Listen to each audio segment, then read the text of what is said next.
Bana Congo to telema tolobela mboka Bole to suwa ko bimisa na poasa. Bana Congo to telema tolobela mboka Bole to suwa ko bimisa na poasa. Ba député to votaki bazo salarien. Bazo salarien, to kende na funa bazo salarien. Bazo salarien, Congo to lega na mwamba bazo salarien. Bazo salarien, to kende lukunga bazo salarien. Bazo salarien, na maboko pula bibembe bazo salarien. Bazo salarien, to tonga na changu bazo salarien. Bazo salarien, bazo salarien. Bazo salarien, ala kola ni molili bazo salarien. Bazo salarien, kulu ne paye bazo salarien.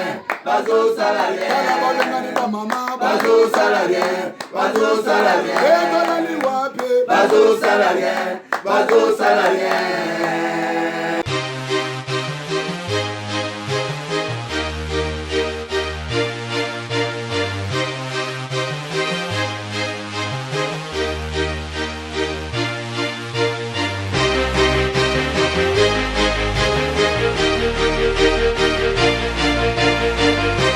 Ouais, monde entier. Ça c'est le roi du phénomène qui subit. Vous savez biso trop. Ça là on le moko. Tena na vidéo anniversaire. Ngal pe subit. La sengi bini loko moko. So vous sali yango, ça plaisir nanga. Biso nyonso tous s'abonner na Bakinois Balobi TV. Bakinois Balobi TV. So vous sali yango, vous s'abonner biso tout na Bakinois Balobi TV. Ils ont le droit de pesinga et l'eau non à Sengi-Bino. Au moins, ça peut bosser dans le Tessabi. Merci.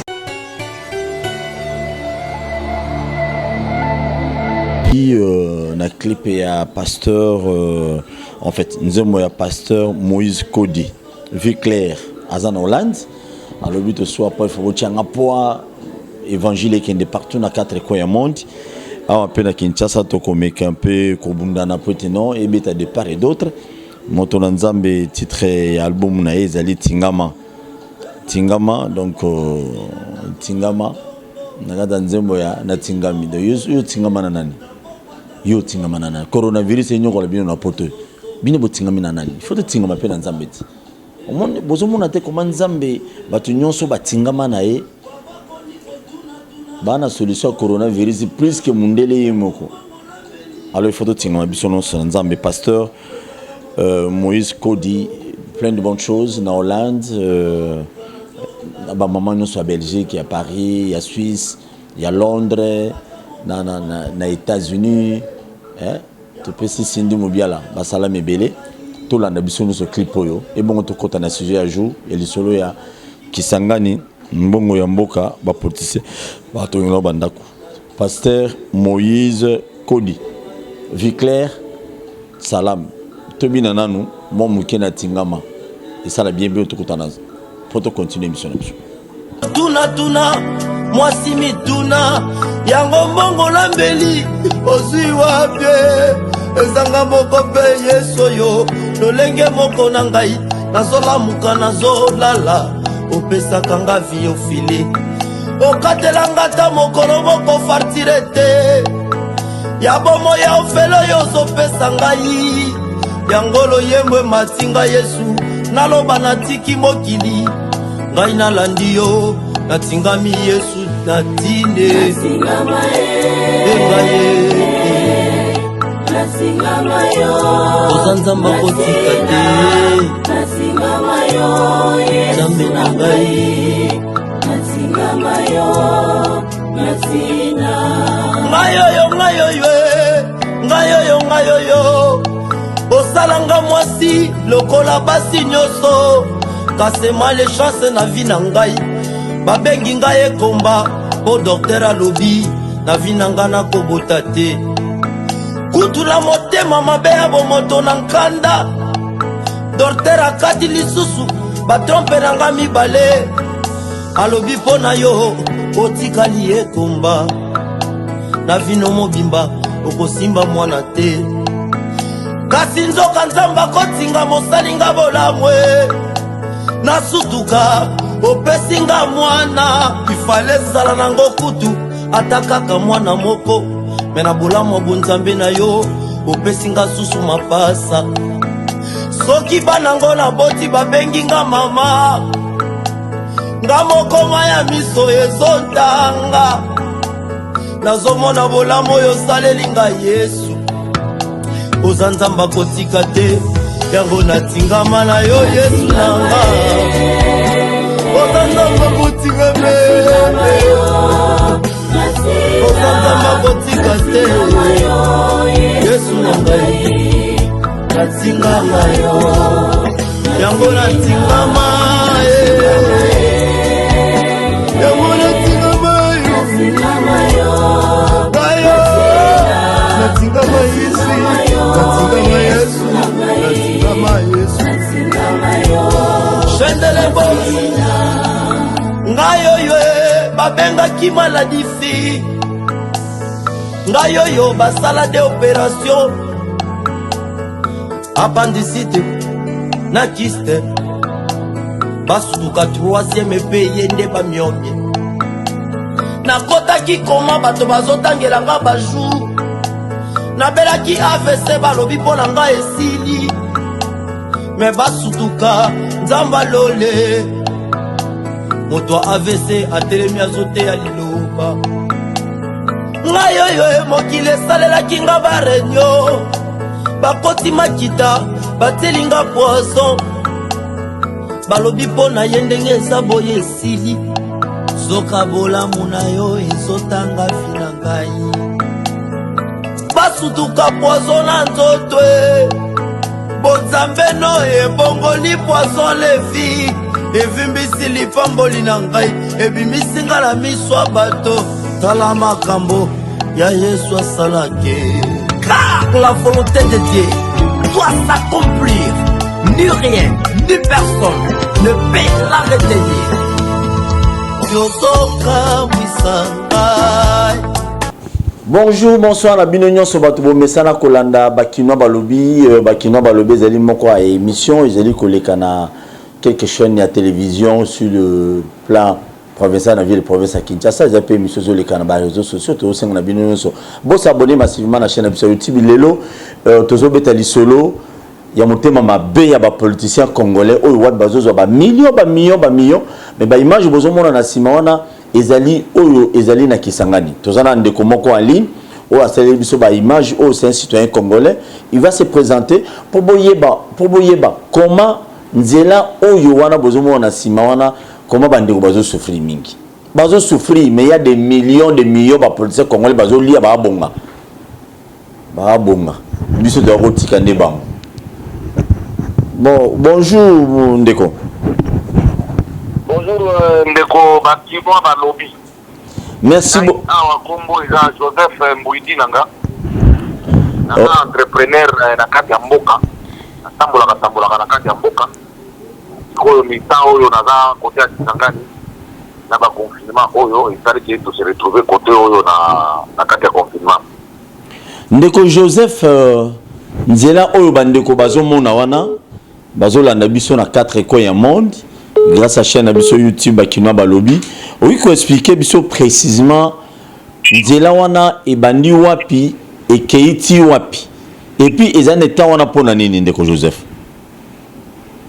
Nzela oyo bozomo na sima wana ya bilili et uti na entrée ya Uganda. Donc Nzela wana babengi yango national numéro 4.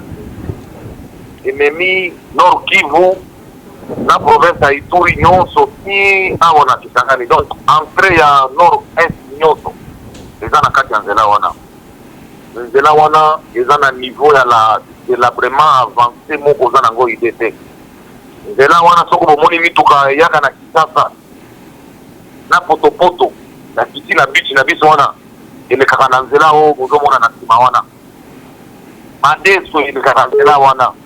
Donc production nyonso ya province orientale d'une manière générale na Nord Kivu elekaka nzela wana bozomona na nsima na bino wana na eta oyo eza nango wana tozomituna soki Congo papa na ye akufwa na mama na ye akufwa tozoyeba te bataxe na nzela wana barrière ebandi kaka na Mahagi kuna na Gulu na frontière ya Uganda ti Kisangani barrière ezali ya bataxe ezala national ezala provincial nyonso bato bafutaka mais balabala wana eza abandonné on dirait eza na kati oyo l'état existaka te. Or c'est une très grande importance sur le plan économique. Donc si nous pouvons voir les matières soit moins chères à Kinshasa, si les akara balabala on a soki babongisi ya national numéro 4 nazomi tuna est-ce que ministère ya économie ezali, est-ce que ministre ya travaux publics infrastructure a existaka na mboka na biso oyo mpona kotika nzela ya importance monene ndenge wana ezokotisa biloko ya bloc est nyonso na kati ya mboka na ouest etika tala ide eza wana il y a 2 semaines nauti koleka na nzela wana donc nayebi te soki tokoexplike yango eza eloko nini on dirait toza na kati ya mboka mosusu mpe toza na Congo taka tofutaka biloko tu oyo il faut baexagere basala kango mais l'état inexistant na badevoir na ye. Mais M. Joseph, gouverneur et à province Obino, bien que vous alliez entrepreneur, moko, vous en avez besoin comme il y a et tout mais au moins un citoyen congolais, gouverneur et à province où on a Azolo Banini concrètement. Nambonga 100 jours, nzela wana zaki ezalaki na quantité. Déjà na boyome eza na nungu na se awa eza na mbongo oyo ya 100 jours ezalaki prévu na province ya Chopo na Ituri. Ba gouverneur tozo ba makambo bazosala te. Donc bino na province. Est-ce que vous pouvez vous imaginer? Oui. Zela oyo babongisaka te eza ya mabele na maboa na madusu achiango pomba skili. Pona bato bafutaka tonnage ya balabala oyo existe te. Camion moi que zo futa $800 na pomba skili wana ozala na tonnage normal 60 tonnes ozala na moins ozo futa $800. Mais il faut qu'on ait fréquence déjà na kati ya nzela wana. Non, Monsieur Joseph, s'il vous plaît. Donc, au niveau de Banabiso, que nous nzela oyo ba futa ba taxe à l'État, na état nzela oyo ezali. Papa, d'accord, ceux qui peut-être vous avez na WhatsApp na ngina tindela lo ba preuve à paiement. Tindela biso ngo ezala bien. Na ko tindela ba preuve à paiement ya na foner ndenge tozo bandela ngo na Mahagi kuna na frontière ya Uganda. Voilà. I na kokoma na Kisangani foner efuta maka. Usala ya foner ezani. Voilà. Camion remorque na foner ezofuta $250. Donc, expliquez-nous nos bateaux bazolanda biso ndeko Joseph. Camion à monnaie fout à combien, Jeep fout à combien, Land Cruiser fout à combien, voiture fout à combien. Na bateau à moto va fout à combien. Voiture ya mukeza na $60. Jeep eza na $90. Camion remorque $280. Foner. Soki na bandi ko kontelo barrière ya toko binika na Mahagi foner eza wana futi. Okomi na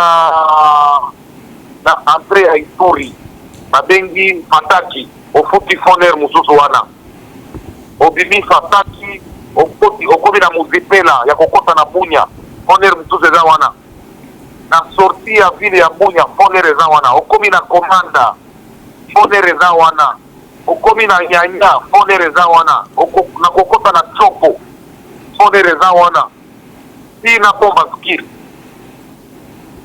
Mais la biso balabala tozo solo la makambo parce que ça la passe eza ya na biso soko katika Uganda okoti kaka na Uganda makanda ne bandi wana soko futi kaka carte d'entrée na yo si okoma Kampala okomona ka barrière mususu na nzela te mais soko okoti e na biso omoni ba barrière na zo tangela yo wana ya foner oui wana eza ba principal siko zo okenda ba taxe provinciale okokuta demia ofutie rode ofuti Atoaner au footy, police de frontière au footy, on se rendre compte que la DG Mozo foot à la carte Mboka. Est-ce que vous pouvez vous imaginer? Mais la taxe union soit M. Joseph, taxe aux alimbons et belé aux vraiment beau foot à moi, ming et Foner, taxe aux alimbons et belé à Foner. Est-ce que 280 $ par remorque. 280 $. Tala evele ya camion iza ya kotanda mananzela wana. Nika bongisa kozipata mamulu wana. Eko permettre batu batambola kata record. Bako justifier même bataxe bazo futa ke ya solo to futaka malgré makana nezate ata ya nzela ya mabele. Ça coûte quoi? Limolite toza nango nzela mobimba o ya province orientale limolite ezali. Mais dans tout ça, gouverneur n'a pas été tout dans le tata mbala moroti. Atika ko tambola kuna te. Ministre provincial na yi. Azo la recette ya tia bato na ba barrière na nzela mobimba. OK. Ba chauffeur na mususu na zana bango ba ko expliquer ba ko kota na kata lisolo. Ni bango nde ba souffrir ka mingi na nzela wana. Ça c'est terrible. Mais dans l'état mais toza abandonné na niveau mondial. Or les taxes doivent se justifier par rapport au projet public. Par exemple, de Kotonga Babalabala. Comment il faut que vous fournir la barrière à fournir les boules à 6 mètres zali. Et puis il va fournir les gens. Ah, et si les boules et zali à Mounene, fournir les gens les autres bon. Mais papa, peut-être qu'on a qui s'abandonne comme ça dans Dabiso. Là, c'est Moutou Kawan et Zana et Tamourdé Wana Namai. Oui. Mais on a barrière à fournir les zali. Dans quelques kilomètres. À quelques kilomètres de barrière à fournir les gens. Si on a monnaie quand annulé ni taxe on a fourni parce que les gens qui à mon côté ils ont servi par individu et servir mission où ils vont créer la gayango. Depuis fournir c'est créé il est long même pas 10 mètres à Macadam au Bacha. Même bon et bimara. Chaque jour. N'a le bien même pas 10 mètres pour ne pas parler d'un kilomètre. Même 10 mètres à Macadam. C'est ça comme ça le matin. Et ça fait combien d'années nous payons le fournir là? C'est regrettable. Alors, message général assez rapidement le chef de l'État, État de droit et moi, DG à Foner, Aza déjà na Makala. DG à Foner, Aza déjà. Au lobby? DG à Foner, on a Makala, on a libre, on a cellule. Oh, Makala, on a la prison, oh, normal, on a cellule. Crime économique, bango, bazo, salawana, il fallait même surtout dans le monde arabe, ils avaient à comprendre publiquement. Merci. L'État encadre, mais nous donnons le peu que nous gagnons à l'État. Mais l'État doit nous rétrocéder en termes de construction. Et puis, Nzela Nini, papa Tabino Moko, Nzela Nini, nationale numéro 4. Une route d'une très grande importance dans la République. Balabala, ils ont relié Nord Kivu, Ituri. Ils ont relié. Ils ont même biloko euti na pays mibale, Ouganda, na Sud-Soudan. Et c'est une route qu'il fallait même mettre les macadam. Ça allait résoudre un grand problème de denrées alimentaires à Kinshasa. Maintenant, ceux qui balabala on les a manamu. Biloko bazo produire pommes de terre au dans la Nord Kivu ou na Beni, Butembo. Et comme les mêmes jours na Kisangani et comme la Kinshasa 2 jours, ils en ont mobimba batubalier. Pommes de terre na Kinshasa, ils ont luxe. Alors que na Pembe na comme na Fatak bassin, ils ont 5 $. Mais 1 kilo na Chine, vous les avez 3 000 francs. Les gens qui na balabala wana, ceux qui balabala wana, ils ont bien. Pommes de terre, même jour, ils ont comme Kinshasa. Ils sont toujours lancés appel la chef de l'État, na volonté na ye azanango ya ko zongisa image ya l'État na kati ya bamisala oyo azosala. Ngai nazo lancé message oyo na chef de l'État batala nzela oyo nzela nationale numéro 4. C'est une grande route et une plaque tournante comme vous n'avez pas l'idée. Des choses qui arrivent à Kisangani peuvent aller facilement au Maniema, peuvent aller facilement à l'Équateur, peuvent aller facilement dans le Bandundu, peuvent aller facilement à Kinshasa, peuvent aller facilement dans le Grand Kasaï, juste à Kisangani. Mais ils doivent voir la route ici. Merci beaucoup, Ndero Joseph, pour tous vos tamingité. Message, je suis certain, attends, banquette. Je crois que c'est preuve. Ok, déjà, il faut expliquer à 100 jours. Gouverneur, il y a Bineza Chopo, non?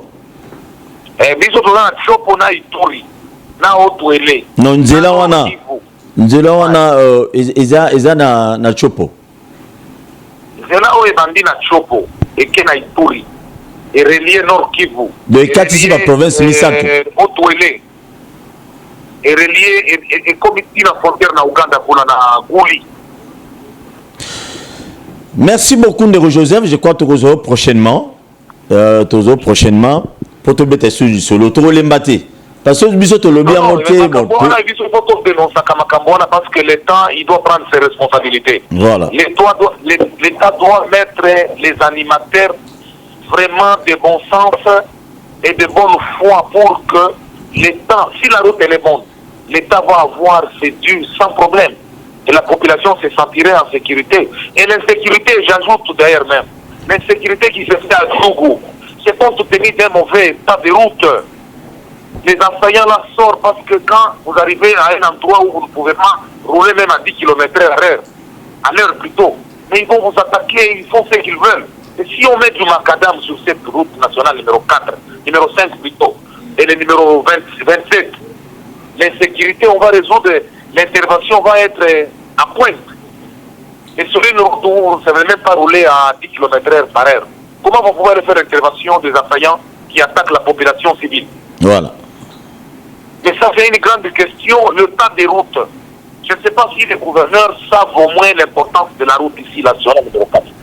Ils devaient mettre l'action sur l'exécutif, sur Kinshasa, pour que ça soit les priorités des priorités. C'est un grand chantier qui résout beaucoup de problèmes sociaux. Très bien. Merci beaucoup Ndeko Joseph. Je crois qu'on va encore te prendre prochainement, dans 2 ou 4 jours encore, pour expliquer PSU Bakinois. Avancement Izali, tu es ati. Parce que le gouverneur peut faire répondre de temps. Parce que tu souffres quand il est un transporteur. Non. Mais qu'on a vraiment. Tu rejoins prochainement pour te dénoncer Makamboyo. Le Congo n'appartient pas à un groupe de gens parce que les politiciens, on est basé à un million de comptes bancaires, biso de tenir à Mabou. T'as l'état là. Balingi bisote. Le problème c'est que nous allons commencer maintenant à les attaquer physiquement. Parce que on tue les gens qui volent les cacahuètes au marché. À plus fort quelqu'un qui vole nos taxes. C'est tout à fait normal.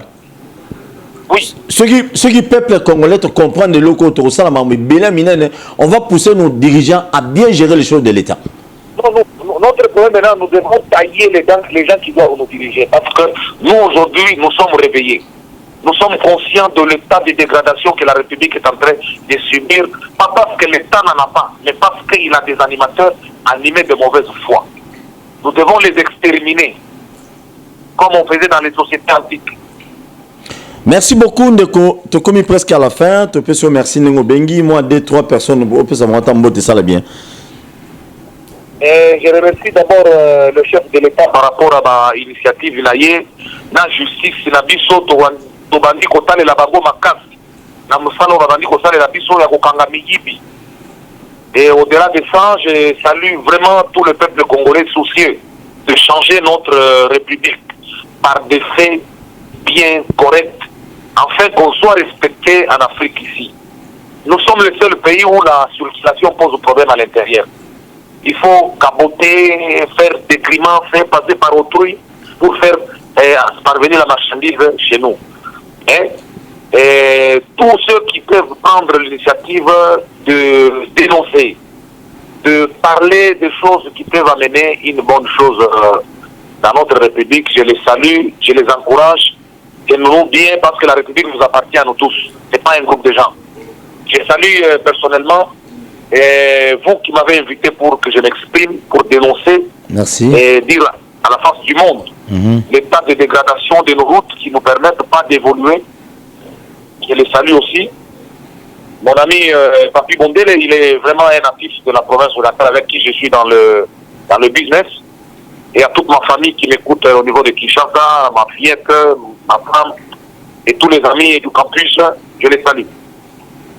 Merci beaucoup, M. Joseph. Je crois prochainement on va encore t'appeler pour avoir d'autres précisions par rapport à l'évolution de la route.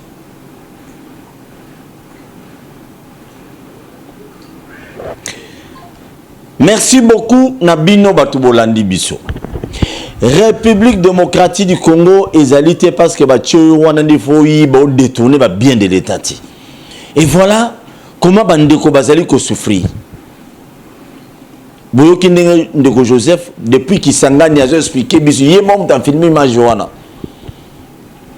Yemom dans solo les mamunyoso pour les lotos à l'émission oyo. Mes chers autorités. Tozo senga na bino. Tozo senga na bino nyonso. Toyeba eloko nini il faut to sala pona intérêt ya Congo. Na nyonso ba minéré to na Congo, le minerai n'est pas seulement pour na bino ba politicien ti. Foner ba futa ba taxe bo kinde Joseph Alobi. Combien de barrières les salima? Il y a tant de barrières. Au lekia au fouti. Au lekia au fouti. Remorque $280. Nanga munabiso. Mais no Uganda ke au fouti ka mukanda moko, ce qui taxe moko tire au comme na Kampala. Quel motema mabe ya ba politicien congolais. Quel motema mabe, mon niveau motema mabe na bino. Boto na mbongo te pour ani bino ba politicien congolais. Vous aimez l'argent plus que nous le peuple. Bolingi mbongo ko leka biso bato. Pourquoi? Tu es Nzambe a frappé bino na moment porté. Bon moment le coronavirus est ko zwabine belé.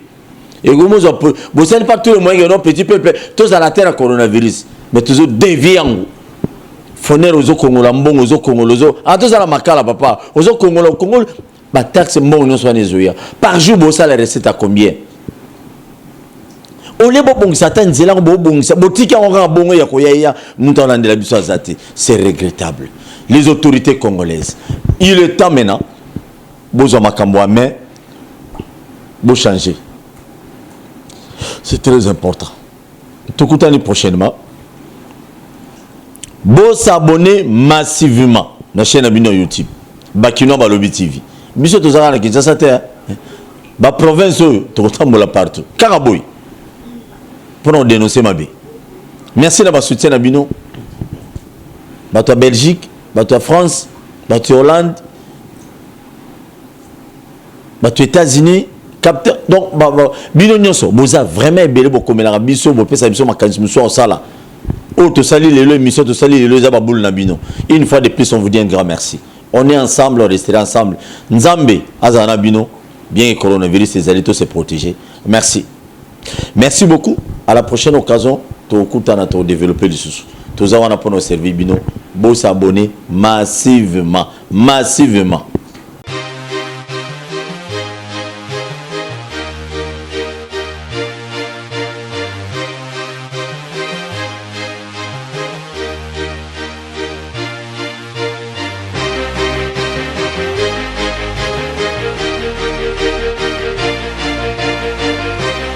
Ouais, monde entier.